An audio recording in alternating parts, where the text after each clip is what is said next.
feel to get back in there and win? Amazing. There's no words to describe the feeling of walking out, competing, and walking out with victory. There's no words to describe the feeling. How close were you truly to not fighting again? I questioned it.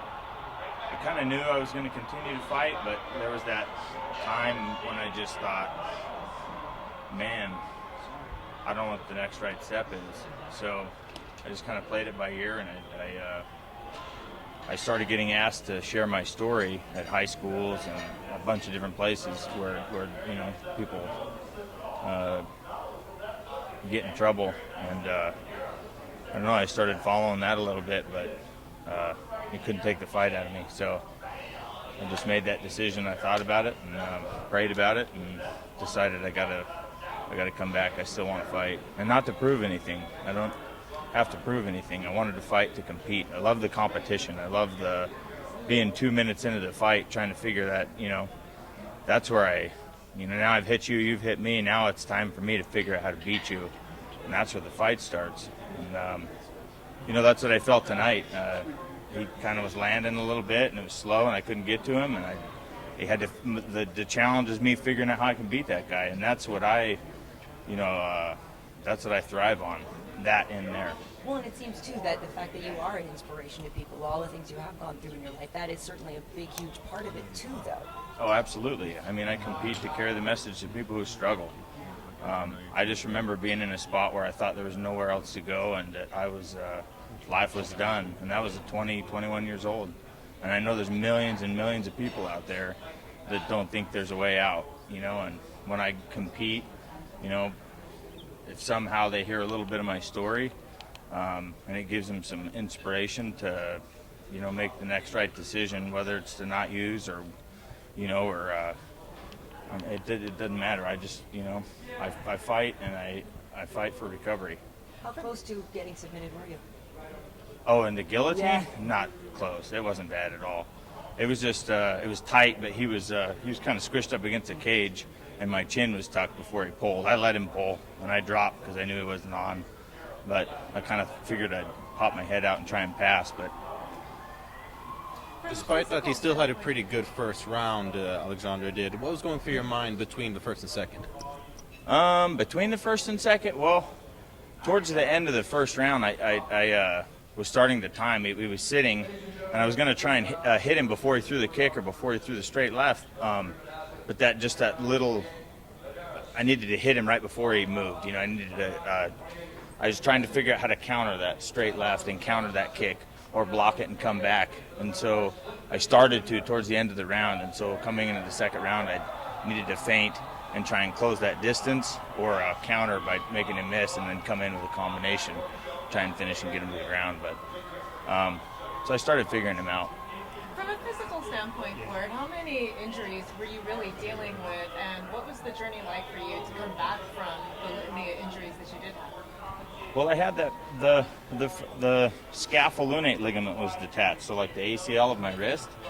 And so after the fight was over in December 14th, 2013, I got home, and I couldn't. I have a younger son who was 4 or 3 at the time, and I couldn't pick him up because my wrist would just tunk, tunk, tunk, tunk, tunk, and I couldn't pour a cup of coffee. And so I called Dr. Davidson, and I went and they did this PRP, and they thought that would help it. So I had casts, and my other wrist was bothering me, and I took the 4 months and started the therapy, and this little thing started swelling up.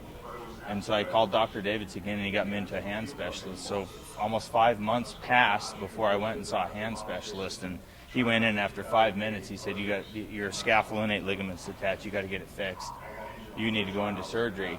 Oh, by the way, it's going to be a year before you can get back in there and use it and grab. And I just was devastated. Like, I just wasted 6 months, because at a year I would have been fighting, or training for a fight. And so now it was like, well, 15, 16 months from now you'll be training. And 15, 16 months from then is when I started my first, I did a 6-week camp, like I was training for a fight, just to see if I had it in here and to see if my body had it. And that's what I did.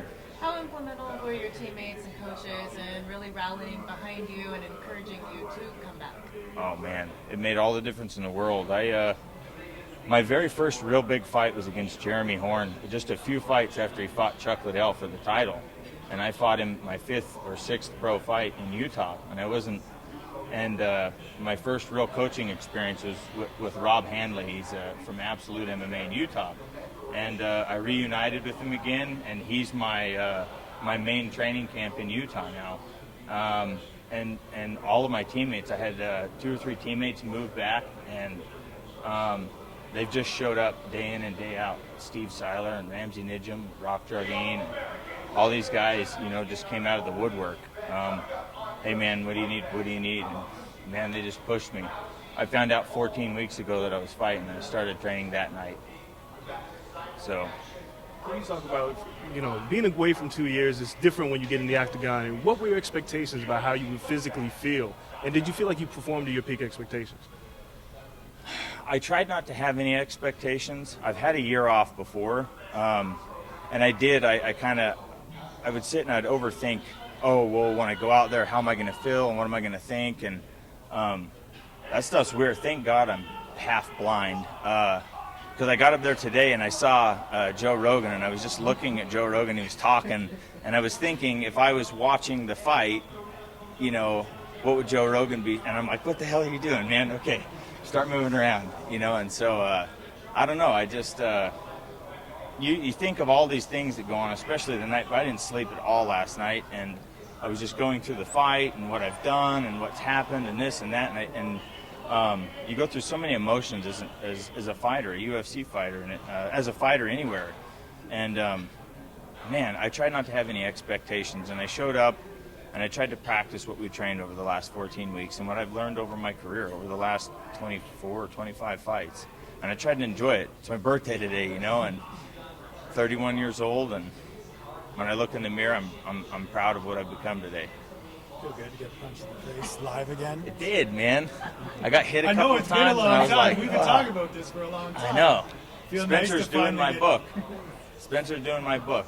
This guy knows me probably as well as anybody in the world. I mean, everything. My autobiography. You joke about not being able to see Joe or hear Joe, but do you see Chuck? It's hard to miss him sometimes. Oh, yeah. He showed up. I love Chuck. He's just something else. But, man, I could hear him. And when I was coming back to my corner, I could see him over there doing this. And he's always like that. He's so intense. He's such a gentle guy, too. But, man, you're getting, man, he just pumps you up. And I could see him over there just, oh, you got to do this. When I was elbowing the guy, harder, go harder. I'm just like, harder. So awesome. Oh.